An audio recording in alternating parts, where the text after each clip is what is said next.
Hello everyone, I am Komal. I have done my MSc from Guru Jamdeshwar University of Science and Technology, Hisar. Today our topic is colligative properties. Actually, colligative properties are the properties of solutions that are depends on the number of solute particles, not on their nature. Let us understand this by taking the example.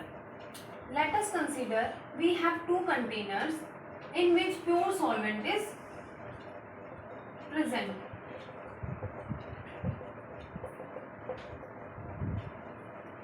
If we add 1 mole of glucose in one container and 1 mole of urea in another container, we know that the molecular formula for glucose and urea are different, but as it contains 1 mole, that means it has number of particles equal to Avogadro number, that is 6.022 into 10 raised to power 23 particle. Similarly, 1 mole of urea contains particles equals to Avogadro number.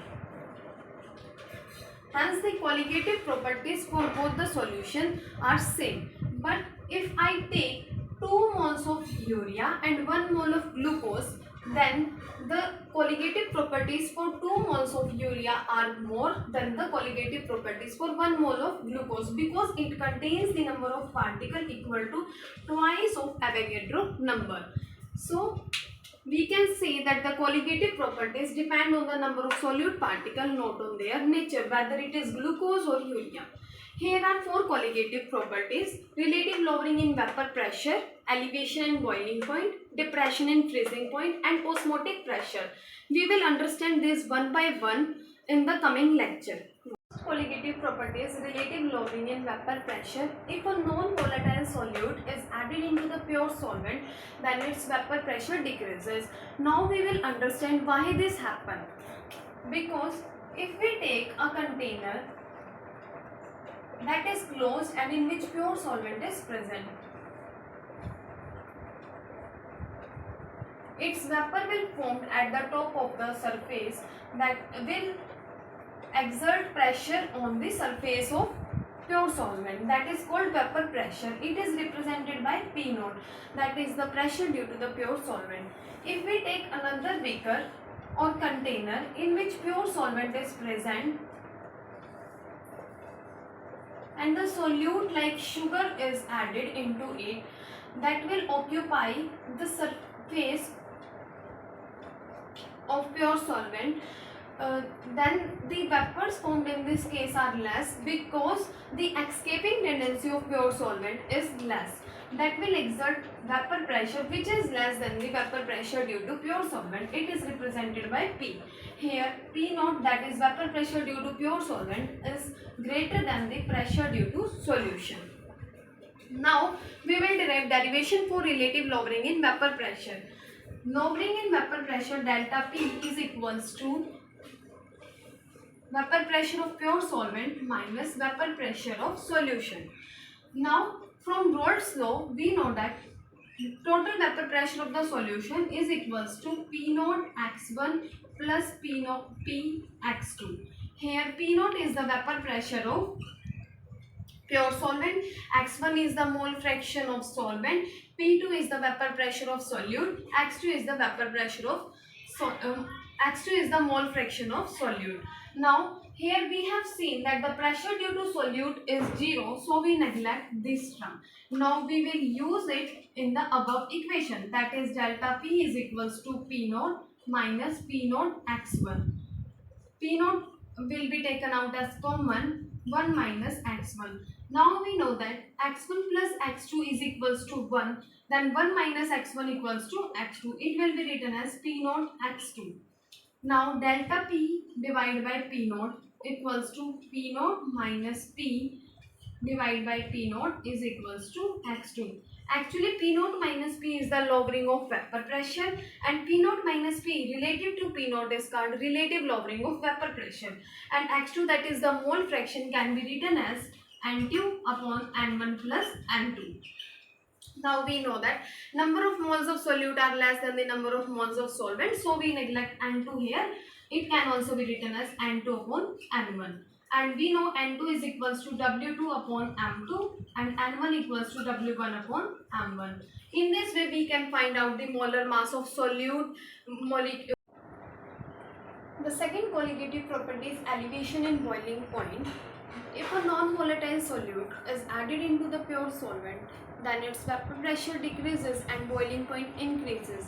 It can be understood by taking the example like if we have water whose boiling point is 100 degrees Celsius. If we add sugar into it, then its boiling point rises by some degrees Celsius. This difference in boiling point is called elevation and boiling point. So we can say that the boiling point of solution is higher than the boiling point of pure solvent. By taking the graph between vapor pressure and temperature, we will understand elevation and boiling point.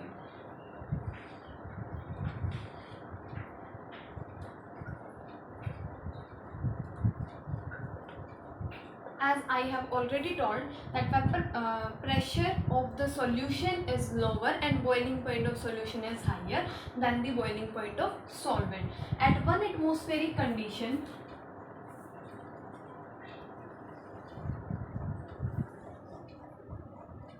the temperature of solution is represented by Tb and the temperature of pure solvent is represented by Tb naught. This difference in Tb and Tb naught is called elevation and boiling point, that can be written as delta Tb is equals to Tb minus Tb naught.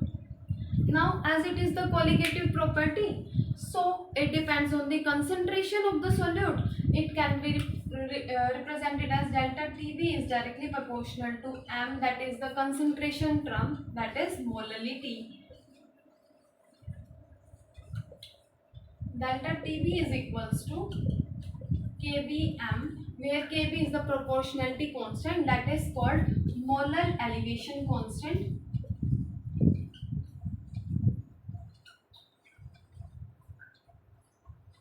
Or ebullioscopic constant.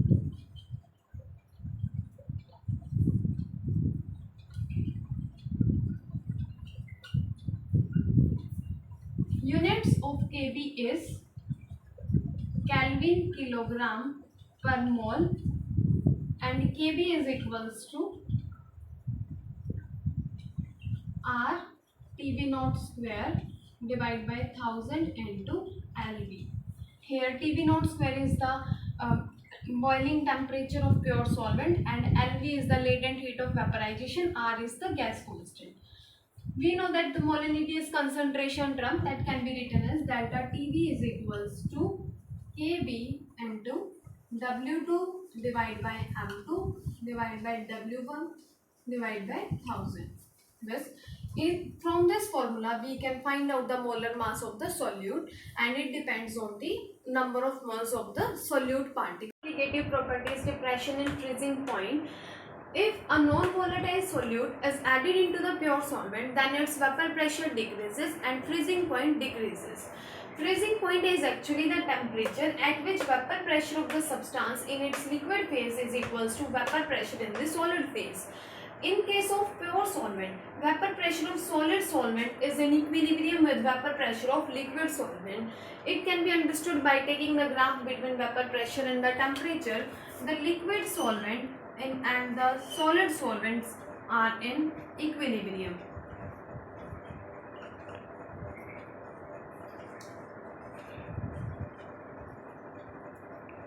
This is the freezing point, that is represented by Tf naught, as it is in the pure solvent. But in case of solution, vapor pressure of solid solvent is in equilibrium with the vapor pressure of liquid solution. It is the solution and the temperature corresponding to it is called Tf. The difference between Tf and Tf naught is called the depression and freezing points. Derivation for depression and freezing point is actually similar to derivation in elevation and boiling point. Now delta Tf, that is depression and freezing point, equals to Tf naught minus Tf. As it is the colligative property, it depends on the concentration of solute, that is the molality terms, similarly as we have taken in the boiling point, elevation and boiling point. Delta Tf is directly proportional to m, that is molality, and delta Tf is equals to Kfm, Here Kf is the proportionality constant, that is molar depression constant or cryoscopic constant.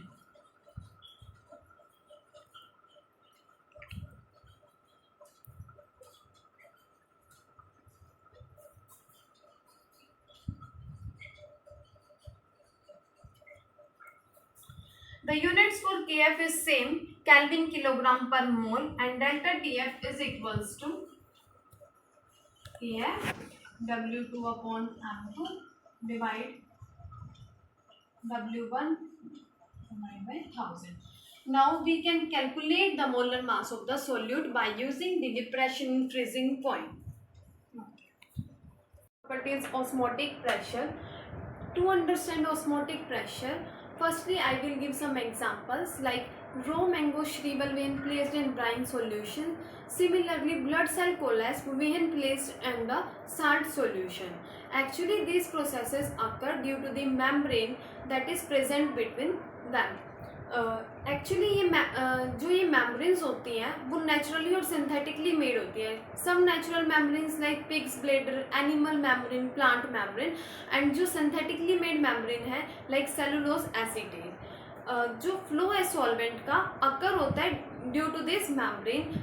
Small solvent molecules pass through the membranes, whereas large molecules do not pass through the membrane.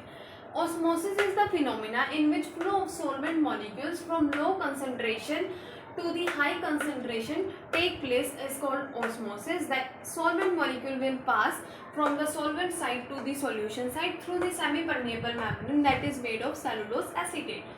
The flow of solvent take place until a dynamic equilibrium is reached. To stop the flow of solvent molecule, extra pressure must be applied on the solution side to prevent the flow of solvent. So the extra pressure pi that is applied here is directly proportional to the concentration, that is molarity, at a given temperature T that is found experimentally for dilute solution. So we can write it as, for dilute solution, pi, that is the extra pressure, is directly proportional to the concentration term at a given temperature T. Pi equals to CRT. Here R is the proportionality constant, that is gas constant. Now we know that concentration C equals to N2 upon V. N2 is the number of moles and V is the volume multiplied by RT. Pi is equals to M2 divided by W2 divided by V into RT. From this we can find out the molecular weight of the solute. This is the osmotic pressure. Now we will summarize what we have done in this lecture. The colligative properties depend on the number of solute particles, not on their nature. We have learned about 4 colligative properties. Relative lowering in vapor pressure. The formula for it, P naught minus P upon V naught equals to X2, where P naught is the vapor pressure of pure solvent and P is the vapor pressure of the solution. X2 is the mole fraction of the solute. Second property is elevation and boiling point, whose formula is delta TB equals to Kb W2 into 1000 upon M2 into W1. Third property is depression and freezing point, delta Tf equals to Kf into W2 by 1000 into divided by M2 into W1. Fourth property is osmotic pressure, pi equals to N2 upon V into RT. The phenomena of osmotic pressure is used in reverse osmosis. Now we will do some examples to understand them properly. The vapor pressure of pure benzene is 0.850 bar. A non-volatile solute is added whose weight is 0.5 gram to 39 gram of benzene. Then vapor pressure of solution is 0.854 bar. What is the molar mass of solid substance? We have seen that vapor pressure of pure benzene is given and vapor pressure of the solution is given. So using the formula relative lowering in vapor pressure, we can find out the molar mass of solid substance. That is P naught minus P upon P naught equals to N2 upon N1. And we know N2 equals to W2 divided by M2 and N1 equals to W1 divided by M1. Here P naught is the vapor pressure of pure benzene, that is 0.850 bar, and vapor pressure of the solution is 0.845 bar divided by 0.850. Weight of the solute, that is 0.5 gram, and we have to find M2. Weight of the benzene, that is 39 gram, and we know molecular weight of benzene is 78. By solving this, we can find out the molar mass of solute. It is actually 2.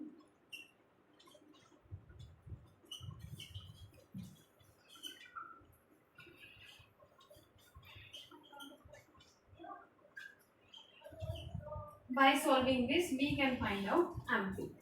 Now come to the second example. 1 gram of non-electrolyte solution dissolved in 50 gram of benzene lowered the freezing point by 0.40 Kelvin. The freezing point depression constant of benzene is 5.12 Kelvin kilogram per mole. Find the molar mass of solute. Here the freezing point is used, so we use the formula of depression in freezing point to find out the molar mass of solute. Using the third colligative property, delta Tf is equals to Kf multiplied by W2 into 1000 divided by M2 into W1. Actually, we have to find out the molar mass of solute, that is M2. Delta Tf, that is the low depression and freezing point, which is 0.40 Kelvin, and Kf equals to 5.12. W2, that is the weight of the solute, that is 1 gram divided by M2, and weight of benzene is 50 gram. So by solving this, M2 can be found out. Thank you.